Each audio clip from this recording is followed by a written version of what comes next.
Starbucks had a rough start in China in the late 1990s, despite its longtime popularity in the US and other Western nations.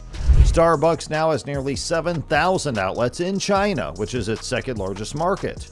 They're starting one store each day to reach 5,000 in 3 years. Chinese customers were more accustomed to traditional tea and local coffee companies, making it hard for Starbucks to win them over in the start. As the economy grew, the demand for Western-style coffee increased.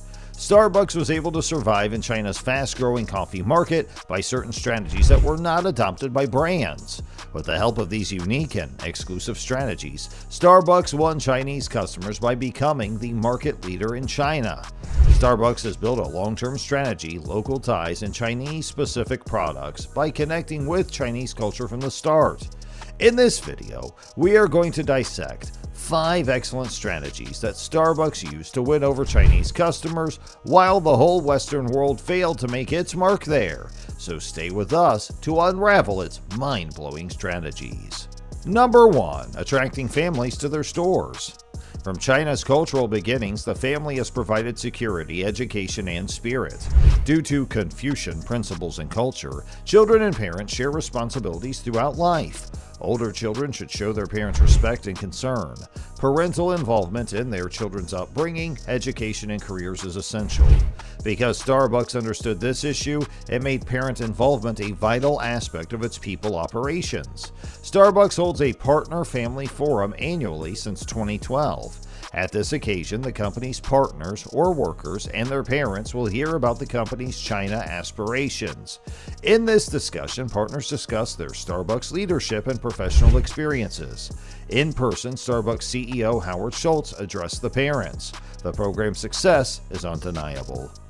Number 2, offering a more comprehensive range of menu options that were more attuned to local tastes. A greater number of Chinese consumers were drawn to Starbucks' extended menu because it more accurately reflected their likes and dislikes. This was an essential factor in the success of the organization. Additionally, the company's coffee drinks include regional flavors and ingredients as well as traditional Chinese teas. In China, oolong and jasmine tea are quite popular, and Starbucks introduced them. As a result of the fact that Chinese consumers like flavors that are sweet and creamy, the company designs its coffee drinks with regional flavors and components. There are more examples like red bean and taro. Number 3, incorporating traditional Chinese elements into the design and ambiance of its stores. Starbucks locations showcase Chinese culture via their interior design and environment. A more culturally engaged experience was brought to each individual customer. Chinese iconography, including paintings, artwork, and lanterns, is often shown at Starbucks stores throughout China. A more open and spacious layout, comfortable seating, and a focus on customer interaction are some of the features that can be found at Starbucks cafes in China. It is built in such a way that the stores will attract consumers. Starbucks is able to achieve success in China by encouraging its consumers to form communities and social connections with one another.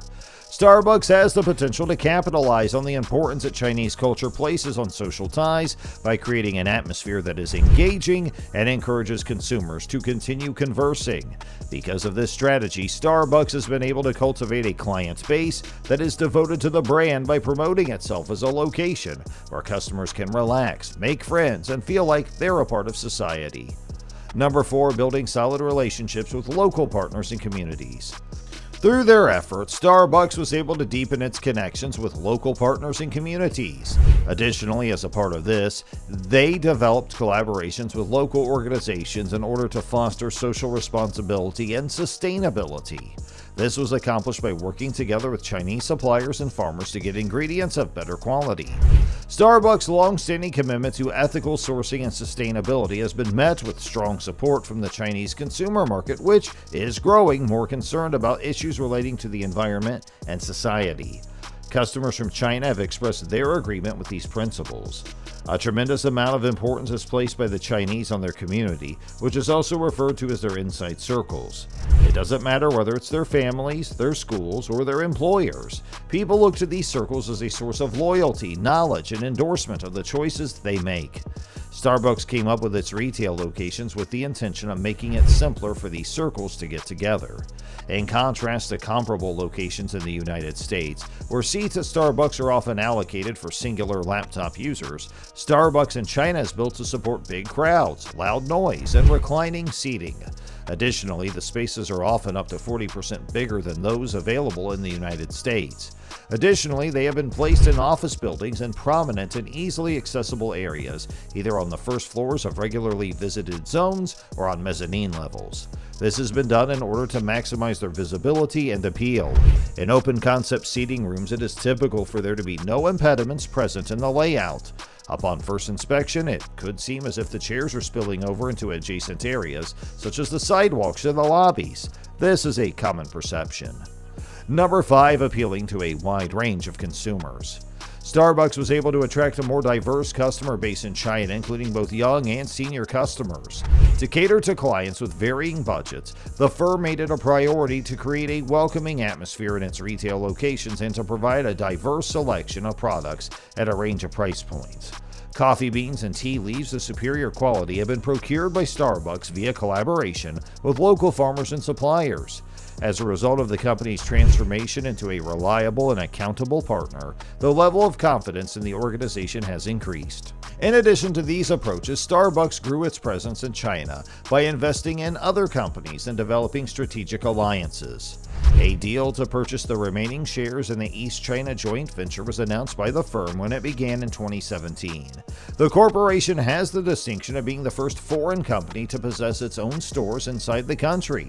Starbucks' goal was to strengthen its position in China and capitalize on the growing middle class by taking this action. In order to better respond to the preferences of Chinese customers, the company added a large number of new products to its extensive menu.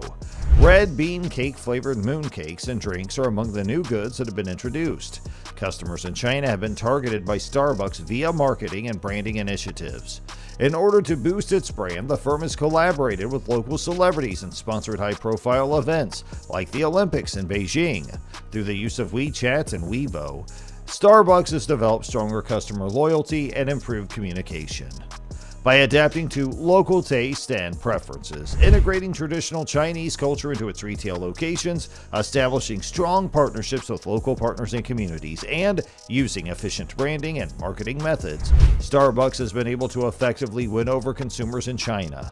The methods that Starbucks has used have enabled the company to become a significant participant in the coffee business in China.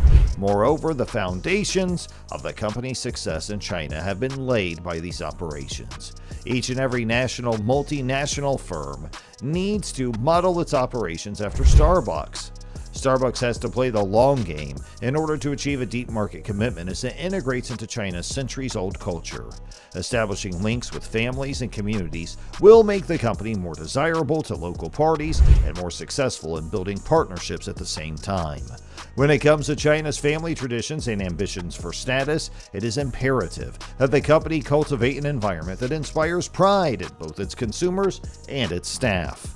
Starbucks is now more of a Western seed that has been deliberately seeded and nurtured in China as a result of these developments. Hey, if you enjoyed this video, please like and subscribe to our channel to see more interesting videos like this. And thanks for watching.